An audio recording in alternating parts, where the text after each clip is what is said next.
Hey, this is Ed, your landscaping coach, on another episode of Landscapes Gone Bad.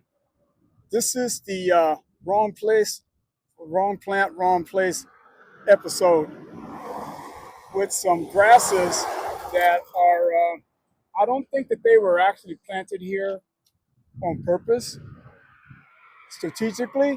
I think that they just found areas that they could seed up and start growing. I'm here in Los Angeles, like South Central LA, and I'm just this industrial area. And I was just driving along, and I noticed these. I'll have information in the description of what particular variety of grassy seed this is. I mean, grassy. we, what type of grass? There you go, Ed. What type of grass this is? I wanted to say airy. So, what type of airy, flowing grass this is? This is really beautiful. I mean, it kind of highlights the area here, this side of the road here in this busy intersection. But as you can see, it's pretty much everywhere. Any place they could get a stronghold. When these seed heads go, when the wind blows and these seed heads come off, they actually go everywhere. Here, see that? Watch this. Whoo, there you go. And so these seed heads right here, they go all over the place. And so what happens is you have this type of grass that grows all over the place. Any place that could take root, say like out here in the median section there, as you come down the highway. And up there, it might have been strategically planted up there in the middle of the roadway here. And then through time, the seeds got in between those cracks there and seeded up. And this is what we have here.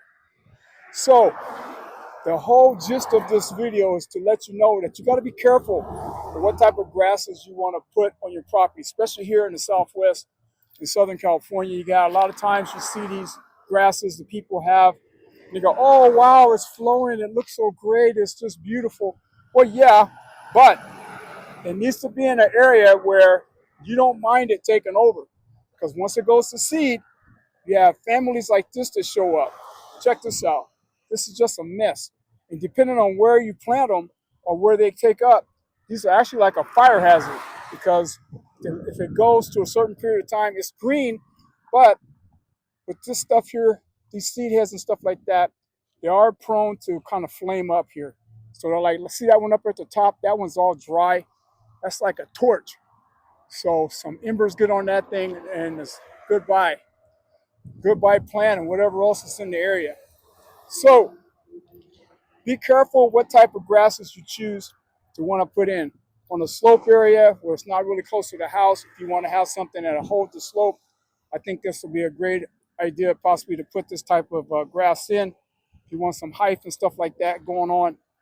But yeah, as you see in the median, I think eventually they had these in the median in order to create some type of landscape beauty in this area, because it's pretty rugged around here in this industrial park area. It's a lot of commercial trucks and stuff to come in. But there you go. Let me know in the comments if you would ever use a grass like this, or what type of grasses you like to put in to have this flowy type of stuff. Look at that, even growing out of the side of the curve here. And let me know in the comments what type of grasses and stuff that you like to put in, or if you think that you would ever want to install something like this, or in your opinion, where's a good place to plant a plant like this. Inside the comments, put in grasses, and I'll send you out a Yardie Nation cheat sheet on some suggested grasses, and also some information about which grasses I would suggest that you could put in that I've used over the years in my business that have not taken over slopes, but have added beauty to the landscape. Ed Wallace, your landscaping coach. Thanks for watching. Stay tuned for the next video. Have a nice day, wherever you are in this world. See you in the next show.